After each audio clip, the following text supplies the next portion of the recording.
परवाह करना, परेशान होना, चिंता करना, ये हमारी फितरत में शामिल होता है, हमारे नेचर का एक पार्ट होता है और हमें ये चिंता करना, परवाह करना बहुत अच्छा लगता है। सो आज का वीडियो बेहद खास है कि भाई बेपरवाह बनो। परवाह करने में कुछ नहीं रखा है, केवल और केवल हम अपने आप को बीमार करते हैं और अपनी उम्र कम करते हैं। तो इसके लिए जो सबसे पहला फलसफा आपको हमेशा दिमाग में रखना है वो ये है, तो कौन सी बड़ी बात हो गई। कई बार क्या होता है, छोटी छोटी बातों में हम टेंशन करते हैं कि वो अब क्या होगा, अब ये हो जाएगा, वो हो जाएगा। ये जो बुरे परिणाम होते हैं पहले से हम अपने दिमाग में बिठा लेते हैं, उनका खौफ पाल लेते हैं और हम चिंता में आ जाते हैं, यानी कि हमें अचानक से बहुत सारी परवाह होने लगती है। सो यहाँ पर आपको हर बात पे ये याद रखना है कि भाई तो कौन सी बड़ी बात हो गई। और उसी में जो सेकंड फलसफा आपको ध्यान रखना है, कोई बात नहीं, यानी कि खुद को रिलैक्स करते चलना है, खुद की काउंसलिंग करते चलना है, खुद के दिमाग को शांत करते चलना है कि भाई कोई बात नहीं। कई बार लोग कहते हैं ये हो गया, वो हो गया, भाई तुमने ये इतनी बड़ी गलती कर दी, कोई बात नहीं। इसको एक एग्जांपल से समझाना चाहूंगी कि जब भी मैं एग्जाम्स देने चाहती थी, इवन देन ग्रेजुएशन और पोस्ट ग्रेजुएशन तक के एग्जाम्स,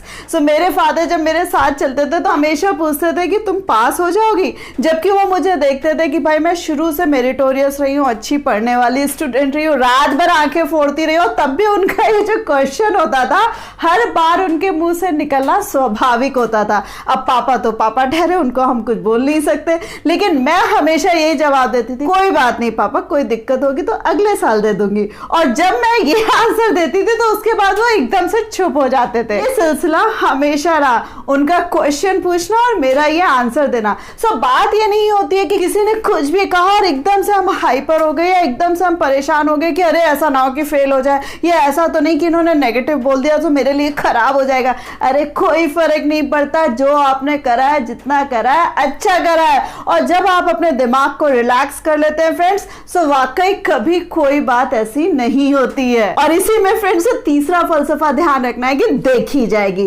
जैसे कई बार क्या होता है कि रात में नींद नहीं आती है, सुबह कोई इंटरव्यू देना है या कोई बहुत इंपॉर्टेंट टास्क है या कोई भी बड़ा काम करना है, या घर में कई बार शादी ब्याह भी होती है, हमें लगता है कि हमने ये करना छोड़ दिया, हमने वो करना छोड़ दिया, हमसे कुछ कुछ मिसिंग हो गया और रात भर नींद नहीं आती है। सो अपने दिल को ये दिलासा जरूर देते जाइएगा कि भाई देखी जाएगी, यानी कि सारी तैयारी मैंने कर ली है, सब कुछ तैयार है, बाकी जो होगा देखी जाएगी। जो दिल दिमाग आज मौजूद था, जो आपने काम करे, वो कल भी मौजूद होगा और कल भी आपके पास सारे रिसोर्सेज होंगे, यानी कि जो आज नहीं हो पाया है वो आप कल कर ले जाएंगे। सो अपने दिमाग को ये दिलासा जरूर दीजिएगा कि देखी जाएगी। उसी के साथ साथ फ्रेंड्स कई बार लाइफ में हम बड़ी बड़ी मिस्टेक्स कर बैठते हैं, बड़ी बड़ी भूल कर बैठते हैं, जिसे कहते हैं ब्लंडर्स।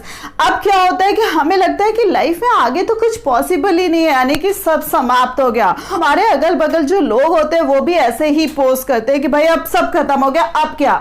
सो वहां पे भी आपको यही फलसफा ध्यान रखना है कि भाई चलो जो हो गया सो हो गया, अब आगे बढ़ो, यानी कि मूव अहेड। ये केवल ना आपको अपने लिए ध्यान रखना है, हर मूवमेंट में ध्यान रखना है, बल्कि अपने बच्चों को भी उसी तरीके से तैयार रखना है। यानी कि जब बच्चे पूरी प्रिपरेशन से अपने एग्जाम्स देते हैं, सब कुछ होता है, और कई बार जब मार्क्स उसके अकॉर्डिंग नहीं आते हैं सो हम हाइपर हो जाते हैं, हमें खुद टेंशन होता है, बच्चों से ज्यादा हम बवाल करने लगते हैं। सो वहां आपको ध्यान रखना है कि भाई चलो ठीक है, आपने बच्चों को समझा दिया। ये जो फलसफा होता है कि भाई जो हुआ सो हुआ, आगे बढ़ो। इसी में फ्रेंड्स कई बार क्या होता है कि कई बार गाड़ी हमारी ना स्टक हो जाती है, यानी कि कहीं ना कहीं थम के रह जाती है और हम आगे बढ़ने का नाम नहीं लेते। हमें आगे चलने में डर लगता है, कुछ करने में डर लगता है, इवन देन कई बार तो बाहर निकलने में डर लगता है, मुंह से कुछ बोलने में भी डर लगता है। सो यहाँ पर बात ये आ रही है कि भाई ठीक है, बहुत लाइफ में खराब हो गया और इससे ज्यादा वर्स्ट कुछ नहीं हो सकता था, लेकिन भाई हम थमे नहीं रह सकते, क्योंकि हम कोई मोटर गाड़ी नहीं है,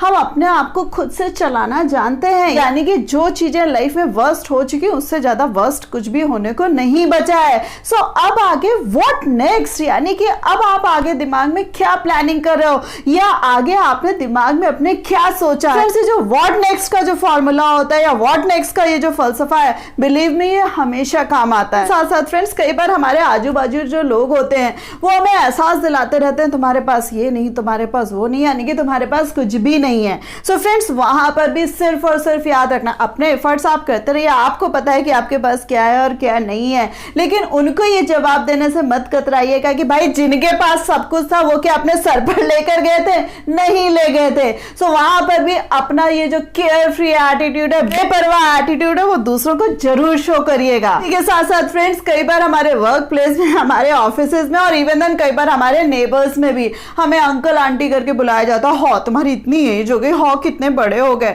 सो वहां पर ऐसे लोगों को भी जवाब जरूर दीजिएगा कि आपकी ये एज कभी नहीं आने वाली। ये जो छोटे छोटे, हमसे 1 साल जो छोटे होते हैं और जो इस तरीके से हमें अंकल आंटी बुला रहे होते हैं, सो उनको ये जवाब जरूर दीजिएगा। मेरी बहुत सारी सब्सक्राइबर फ्रेंड्स हैं जो टेंशन में आ जाती हैं कि वो हमें एज के लिए ताने देते हैं। हमारे ऑफिस में इस तरीके से बोला जाता है, हमें घर में ऐसे बोला जाता है या पड़ोस में ऐसे बोला जाता है। सो फ्रेंड्स, दूसरों को जब आप बेपरवाह बनो, एटीट्यूड दिखाते हो ना, सो उनका मुंह इतना सा रह जाता है। इसी में friends, last but not the least, कई बार हमारे आसपास के लोग ही हमें बताते हैं कि तुम ये नहीं करते, तुम्हें वो नहीं करते, या तुम्हारे बच्चों का करियर क्या होगा, तुम्हें खुद अपना फ्यूचर नहीं पता, तुम्हारी लाइफ में क्या चल रहा है, तुम्हारे पास सेविंग नहीं है, बहुत सारी चीजें जिसको सुन के ही हमें टेंशन होने लगती है, जो टेंशन हम ऑलरेडी अपने पास रखे होते हैं। लेकिन जब आजू बाजू के लोग हमें इस तरीके से बोलते हैं, सो कॉल्ड हमारे रिश्तेदार या पड़ोसी या जो भी, जब वो हमसे ऐसे बोलते हैं तो हमें एकदम से परवाह होने लगती है, एकदम से हमारे हार्ट बीट्स बढ़ने लगते हैं और एकदम से हमारा बीपी भी हाई हो जाता है।